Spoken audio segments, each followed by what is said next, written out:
Gold, trusted gold buyers. మీరు తాకట్టు పెట్టిన బంగారాన్ని విడిపించి ఈ రోజు ఉన్న మార్కెట్ ధరకు కొనబడను.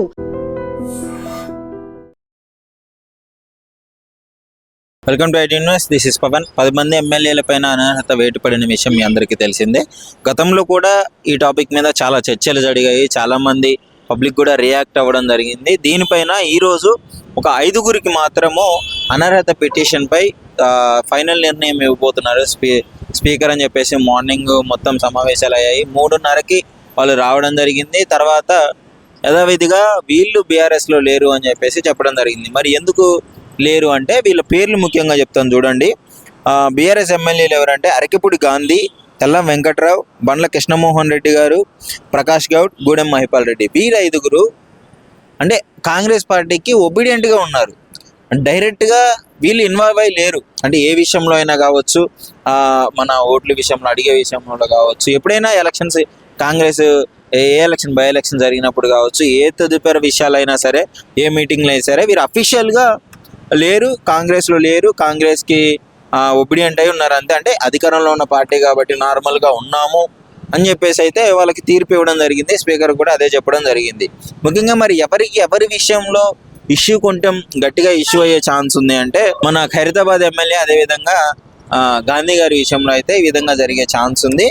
మరి కడియం శ్రీహరి ఈ వీళ్ళు ఎందుకు మరి ఈ విధంగా జరుగుతుందనే విషయాలు చూసుకుంటే, వాళ్ళు డైరెక్ట్గా ఏం చేశారంటే డైరెక్ట్గా బీఫామ్ టికెట్ పొంది కాంగ్రెస్లోకి సైన్ చేసి మరి వాళ్ళ కూతుర్ని కాంగ్రెస్లో గెలిపించడం జరిగింది. అదేవిధంగా దాని నాగేంద్ర గారు అయితే డైరెక్ట్గా ఓట్లు అడగడం జరిగింది కాంగ్రెస్. సో వీళ్ళిద్దరు విషయం వచ్చినప్పుడు మాత్రమే ఈ విధంగా జరిగే ఛాన్స్ ఉంది. మిగతా విషయాలల్లో ఇప్పుడున్న ఈ 5గురు ఎమ్మెల్యేల మీద కూడా ఏమి వేటుపడే అవకాశం లేదు. వీళ్ళు ప్రాపర్గా మనకి తెలిసిన విషయమే. వాళ్ళు ఏం చెప్పారంటే లిటరలీ కాంగ్రెస్లో లేరు, వీళ్ళు బీఆర్ఎస్లోనే ఉన్నారని చెప్పేసి తదుపరి నిర్ణయం అయితే చెప్పడం జరిగింది.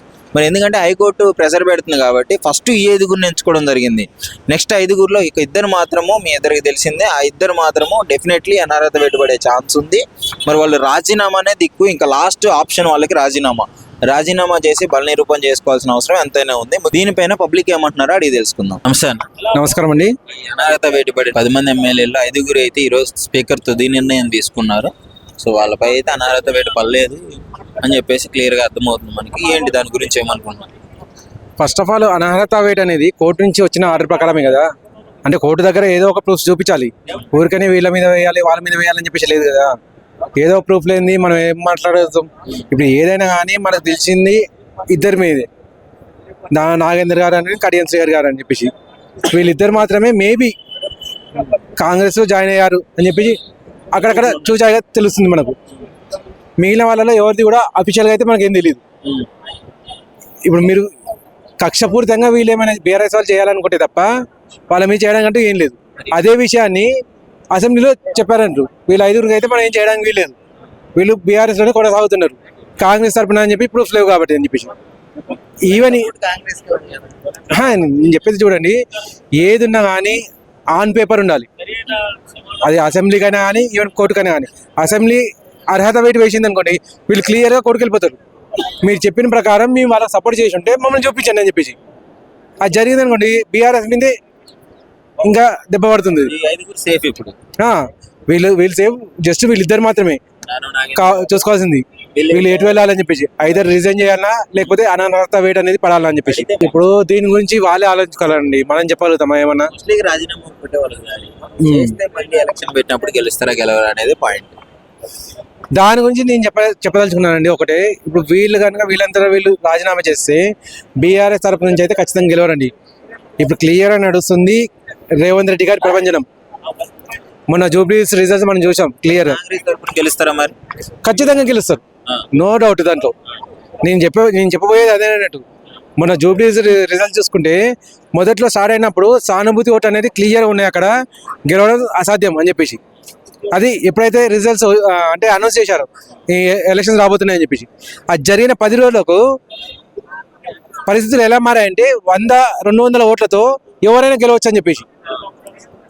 ఇక ఎలక్షన్స్ ఇంకో 10 రోజులు ఉన్నాయనగా క్లియర్గా ఒకటే డిసైడ్ అయింది, అనిల్ యాదవ్ గెలవబోతున్నారని చెప్పేసి. అంత క్లియర్గా రేవంత్ రెడ్డి గారు పనిచేయడం ముఖ్యమంత్రిగా ఆయన చేసిన పని అన్నట్టు. ఒకటి చెప్పాలంటే కాంగ్రెస్లో కుమ్ములాటలు ఉన్నాయండి, సేమ్ అలానే బీఆర్ఎస్లో కూడా కుమ్ములాటలు ఉన్నాయి. కాంగ్రెస్లో సీఎం గురించే నడుస్తుంది, ప్లస్ బీఆర్ఎస్లో కూడా సీఎం గురించి నడుస్తుంది. బీఆర్ఎస్లో ఏదైతే సీఎం గురించి నడుస్తుందో అది కుటుంబం వాళ్ళ మధ్యలో నడుస్తుంది. అటు కవితమ్మ గారు, ఇటు కేటీఆర్ గారు, అటు హరీష్ రావు గారు, ముగ్గురు కూడా కుమ్ములాట్లో ఉన్నారు. పొరపాటున ఇప్పుడు ఎలక్షన్స్ వచ్చినా కూడా సీఎం ఎవరంటే ఎవరు చెప్పడానికి వీల్లేదు. ఎందుకంటే కేటీఆర్ గారు క్లియర్ ఉన్నారు, నేను సీఎంను, కేసీఆర్ గారు కాదు అని చెప్పేసి. ఎందుకు ఆయనే చెప్పినాడు కదా, మా డాడీ ఉన్నంతసేపు నేను అది కనీసం ఆశ కూడా లేదు అని. భయ్య నేను తెలంగాణ వాడిని. తెలంగాణలో హైదరాబాద్ గల్లీ గల్లీ తిరిగినోని.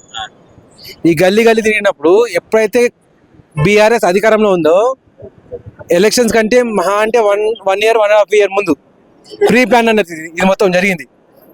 ఆయన ఆల్రెడీ పెద్ద పెద్ద ఫ్లెక్సీలు ప్రింట్ చేయించాడు. ఈ రోజు అనర్హత వేటుపడిన 5 మంది ఎమ్మెల్యేలు క్లీన్ చీట్ వచ్చింది. సో దాని గురించి ఏమనుకుంటున్నారు? దాని గురించి ఏమనుకుంటున్నానంటే, నాకు కూడా ఇప్పుడు టీఆర్ఎస్ పార్టీ వాళ్ళు కాంగ్రెస్ పార్టీ వాళ్ళు జాయిన్ అయ్యారని చెప్పేసి తెలిసింది. అయితే తప్పేముంది? ఆ పార్టీలో చేరితే తప్పేముంది చెప్పండి. ఇప్పుడు టీడీపీ వాళ్ళు టీఆర్ఎస్ పార్టీలో చేరలేదా? తప్పు కాదంటారు. తప్పు కాదు, 100% తప్పు కాదు. నమ్మకాన్ని మోసం చేసినట్టే కదా. అవును, అంతే. ఇప్పుడు వాళ్ళు టీఆర్ఎస్ పార్టీ వాళ్ళు నేను ఒక్కటే క్వశ్చన్ అడుగుతాను. నేనేం చెప్తున్నానంటే, ఇప్పుడు టీఆర్ఎస్ పార్టీ వాళ్ళు పట్టించుకొని ఉంటే, వాళ్ళ మీద కొంచెం కేర్ తీసుకొని ఉంటే వాళ్ళు ఈ పార్టీలోకి ఎందుకు వస్తారు చెప్పండి. మరి ఇప్పుడు నేనేం చెప్తున్నానంటే, కాంగ్రెస్ పార్టీలో ఎవరైనా వెళ్ళి ఇప్పుడు ఇక్కడ వీళ్ళు బాగా చేస్తున్నారు. ఈ 2 సంవత్సరాలు రేవంత్ అన్న కానీ నిన్న కూడా నేను నవీన్ అన్నని కలిశాను. అప్పుడు నేను చూసిన తర్వాత నేను నిజంగా షాక్ అయిపోయాను. అక్కడ లోపల ఇంకా పింఛన్లు అవన్నీ వస్తున్నాయి. మరి వీళ్ళు బాగా సేవలు చేస్తున్నారు, బాగా అధికారం ఈ 2 yearsలో మంచిగా డెవలప్ అయింది కాబట్టి వాళ్ళు దీంట్లోకి వచ్చారు. మళ్ళీ వీళ్ళు కూడా చేయాలని కూడా ఉంటుంది కదా, మరి పెంచుతారు. దానికి కూడా ఉండండి 2 నెలలు, దాని గురించి కూడా అంతా బయటకు వస్తుంది. మనం చెప్పుకోకూడదు ఏది. వాళ్ళు చేసిన తర్వాత మన నోర్లు మనం మూసుకోవాలి. ఫస్టే మనము వాళ్ళని తప్పుగా అంచనా వేసి మాట్లాడొద్దు. నాకు నచ్చదు, ఎందుకంటే నాకు వాళ్ళంటే చాలా అభిమానము. రేవంత్ అన్నా కానీ గెలిచి 2.5 ఏళ్ళు అయిపోతుంది, వాళ్ళు ఇచ్చిన పథకాలు ఏది ప్రాపర్ గా ప్రజల వరకు రావట్లేదు. ఏమి రాలేదు.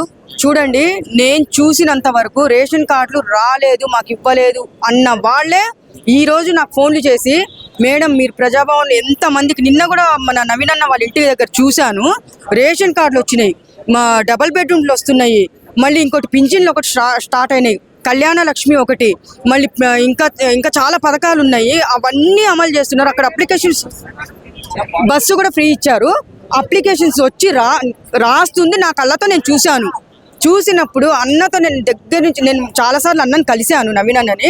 నిన్న కలవడం, ఎమ్మెల్యే అయిన తర్వాత నాకు కలిసినప్పుడు నాకు ఎంత హ్యాపీగా ఫీల్ అయ్యానంటే, నేను లోపల వెళ్ళి ఆ ఆఫీస్లోకి వెళ్ళి చూస్తే నిజంగా మొత్తం అందరు వచ్చి రాపిస్తున్నారు. నిఖిత, నిజంగా నేను పడ్డ కష్టానికి మాత్రం ఫలితం నాకైతే దక్కిందయ్యా. అది సో ఓవరాల్ గా 5 అయితే సేఫ్ అయ్యారు. ఇంకో 5లో 2 వ్యక్తుల పేర్లు బాగా వినిపిస్తున్నాయి. కాంగ్రెస్ లో డైరెక్ట్ గా ఇన్వాల్వ్ అయి ఉన్నారు. కడియం శ్రీహరి గారు, దానం నాగేంద్ర గారు. వీళ్ళు రాజీనామా చేయాలి, లేకపోతే అనర్హత వేటు పడిందంటే 6 ఏళ్ళు పోటీ చేయకుండా ఉండాలి. 6 ఏళ్ళు పోటీ చేయకుండా. ఇప్పుడు వాళ్ళు సరిగ్గా కరెక్ట్గా టీఆర్ఎస్ పార్టీ వాళ్ళు పట్టించుకొని ఉండింటే ఇలా ఎందుకు చేస్తారు? వాళ్ళు పట్టించుకోలేదు కాబట్టే ఆయన ఎక్కడో కేసీఆర్ గారు ఫామ్ హౌస్లో పడుకొని ఏం పట్టించుకోకుండా ఎక్కడో ఉంటే, పాపం వీళ్ళు ప్రజలకి సేవ చేయాలని, మా పేరు తెచ్చుకోవాలని వాళ్ళు అనుకుంటారయ్యా. వాళ్ళు రావడం తప్పేం లేదు అక్కడ. ఇప్పుడు టీడీపీ వాళ్ళు టీఆర్ఎస్ పార్టీలోకి వచ్చినప్పుడు టీడీపీ వాళ్ళు టీఆర్ఎస్ పార్టీలోకి రాలేదా? మాగంటి గోపీనాథ్ గారు టీడీపీలో ఉన్నారు, టీఆర్ఎస్లోకి ఉన్నారు. మరి తప్పేముంది? అది ఎవరి ఇష్టం వాళ్ళది. వాళ్ళకి ఇప్పుడు నేను ఒక పార్టీలో ఉన్నాను అనుకో, నేను కూడా చెప్పేది, ఎందుకు వాళ్ళు నన్ను పట్టించుకోకుంటే నేను ఆ పార్టీలోకి వెళ్తాను, అది నా ఇష్టము. మేడం, ఒకవేళ మీకు అట్లా వెళ్లాల్సి ఉంటే రాజీనామా చేసేయాలండి. ఈ పార్టీకి రాజీనామా చేయకుండా ఈ పార్టీ జనాల ఓట్లతో గెలిచి పక్క పార్టీలోకి ఎలా వెళ్తారు అనేది క్వశ్చన్. సరే, రాజీనామా చేసే వెళ్తే ఇంకా సంతోషం. మాకు చేయలేదు. నేను పాయింట్ ఏం చెప్తున్నానంటే, రాజీనామా చేసి ఇప్పుడు మీరు అన్నారు కదా, వాళ్ళు అన్నట్టు రాజీనామా చేసి వెళ్ళండి అని ఇంకా వాళ్ళు పర్మిషన్ ఇచ్చి రాజీనామా చేసి కాంగ్రెస్ లో వాళ్ళందరూ వచ్చారంటే అబ్బా నాకు ఇంకా హ్యాపీనే. ఎలక్షన్ జరిగితే ఒకవేళ 100% గెలుస్తారు. ఎందుకు గెలవరు? మామూలుగా ఉండదు. వాళ్ళు ఏం చేయట్లేదు అని చెప్పి మనం అనుకుంటున్నాము. And for more videos, Please subscribe to iDream. Please subscribe to iDream. Please subscribe iDream. And please subscribe to iDream.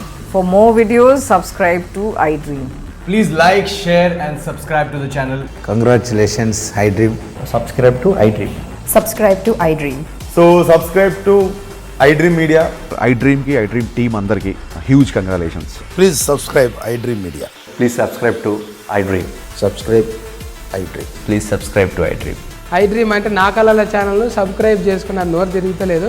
మీరైతే గంట గుర్తు కొట్టండి. For more such videos, please subscribe to iDream. Subscribe to iDream. Please subscribe to iDream. Please subscribe iDream Media. Please do subscribe to iDream. Please subscribe to iDream Media. For best entertainment and information, please subscribe iDream. And don't forget to subscribe to iDream.